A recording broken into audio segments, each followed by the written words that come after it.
Di perusahaan saya sistem untuk sholat bergantian, sistem untuk sholat bergantian, tapi niat saya ingin sholat berjamaah tepat waktu. Apakah saya berdosa karena tidak sholat tepat waktu? Tidak dikatakan berdosa sebenarnya, karena masih ada pendapat ulama yang seperti Imam Syafi'i mengatakan sunnah muakkadah. Saya tidak bisa mengatakan berdosa gitu kan, tapi dia kehilangan fadilah yang sangat banyak. Jadi kalau bilang pun, misal pun kita bisa mengambil awal waktu lebih baik. Kita pamit sama teman-teman misalnya kita dahulu gitu kan.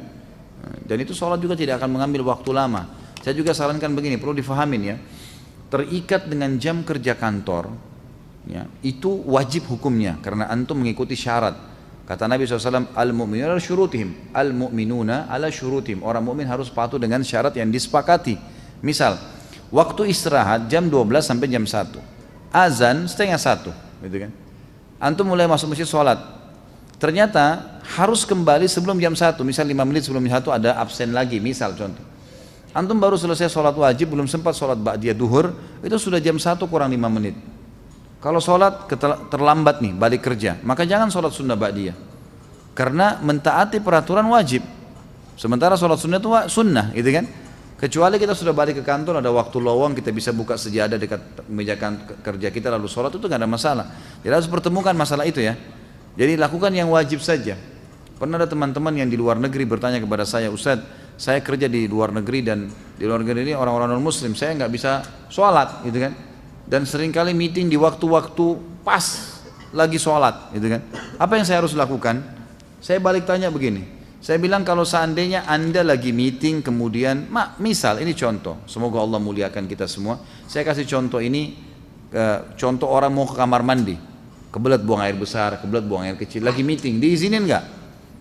Nah, ini di sini diizinin nggak kalau kebelet kencing, kebelet buang air besar? Meeting penting nih, miliaran, diizinin nggak?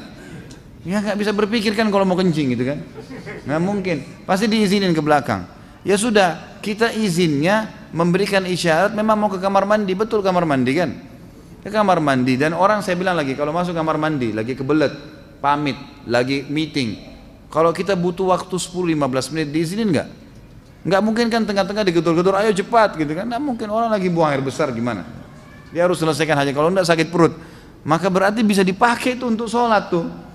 Ini kalau darurat ya, sebab ada beberapa teman-teman yang pernah bertanya kalau salah dari Jepang, dari negara-negara yang memang tidak bisa mereka sholat, maka tidak ada juga musola. Bagaimana inisiatifnya? Ya saya sebagai dai harus bisa memberikan solusi nih.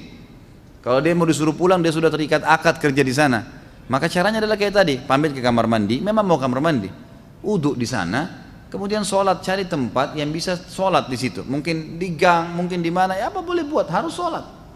Sholat dah, sholat wajib 5 menit, 10 menit maksimal, udah kembali lagi. Tapi nggak usah dibeberkan, saya mau sholat ya pamit.